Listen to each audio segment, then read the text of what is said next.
Okay guys, today we are working with dividing decimals by whole numbers.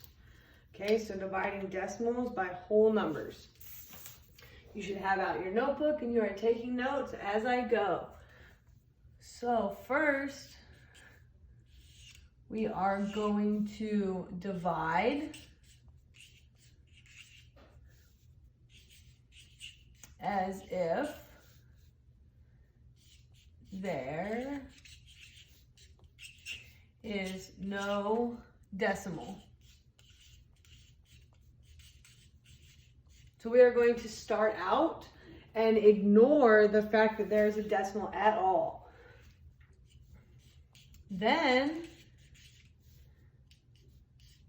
let it rise. So then we're going to let the decimal rise to the quotient.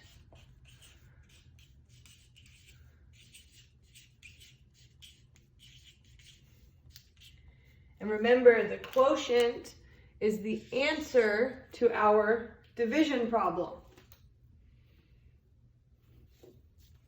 Okay, so we're going to ignore the decimal, then we're going to let it rise up into the answer.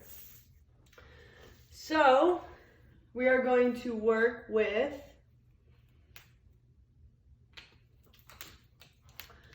5 and 68/100ths. So 5 and 68/100ths divided by 4. 5 and 68/100ths divided by 4. Now, when we divide, we are using the long division method. So please make sure that you're familiar with the long division method. Okay? So I know 4 goes into 5 one time. 4 goes into 5 one time. 1 times 4 gives me 4. I'm going to subtract. 5 minus 4 is 1. Well, 4 cannot go into 1. So now I have my decimal. So I am going to, like it said, let it rise. So I am going to bring my decimal straight up. Okay, straight up to where it was. Now, I have my 6, so I can bring it down. 4 can go into 6. 4 can go into 16 4 times. 4 can go into 16 4 times. 4 times 4 gives me 16. So I'm going to subtract. And I get 0. And then I have this 8 that I can still bring down. 4 goes into 8 2 times. 2 times 4 is 8. And I'm going to subtract, at which point I would get 0. And I don't have anything else to bring down, so I am done. So I am done there. Now, what I can do, sorry, I didn't realize it was cut off. So what I can do here is I can check my answer. Okay, so I can multiply my 4 times my quotient. So 1.42 times 4.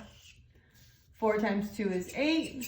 4 times 4 is 16. 4 times 1 is 4, plus 1 is 5. And I have 2 decimal places, 1, 2.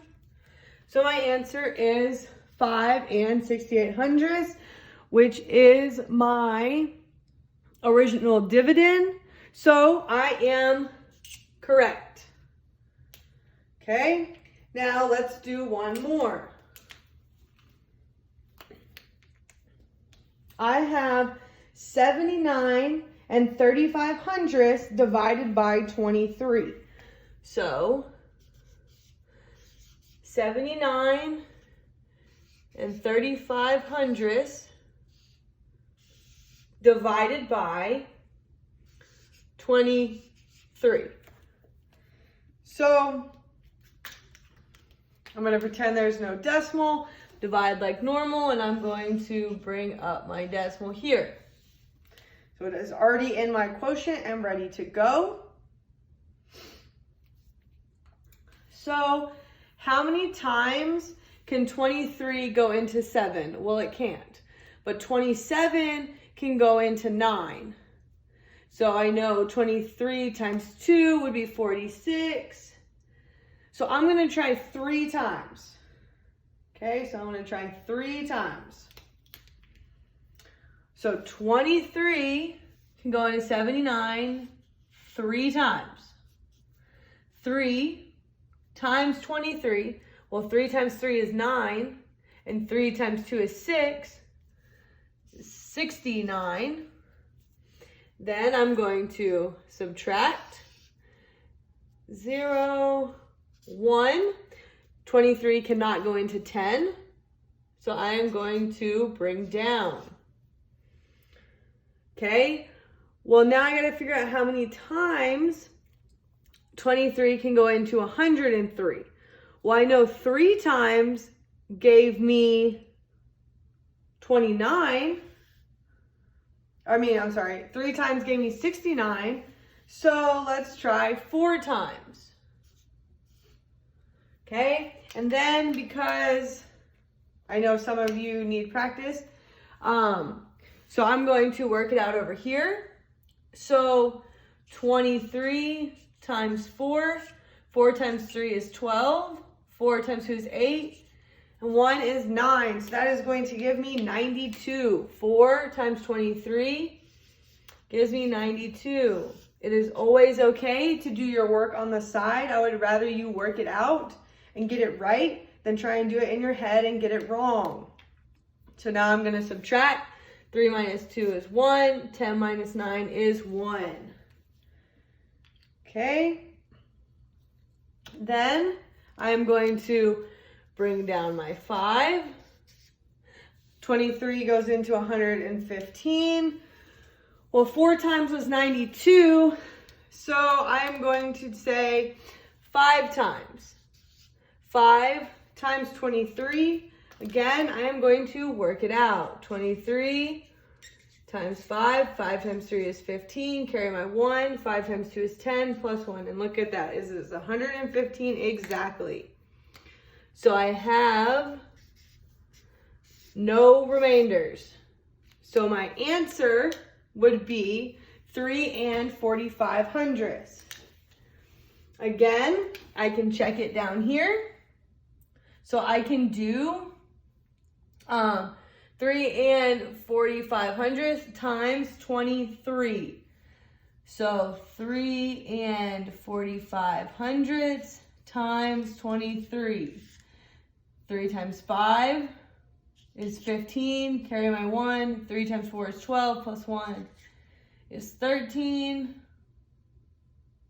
3 times 3 is 9 plus 1, which is 10. Placeholder, 2 times 5 is 10. Carry my 1. 2 times 4 is 8 plus 1 is 9. 2 times 3 is 6. So 79, 35. And I have 2 decimal places, 1, 2. So my answer would be 79 35/100, which we have. So that is correct. Okay, so you can always check your answer. So if it was not that answer, then I would have reworked it out, because that's right there is like giving me the answer key on my test. It's telling me whether or not I am right.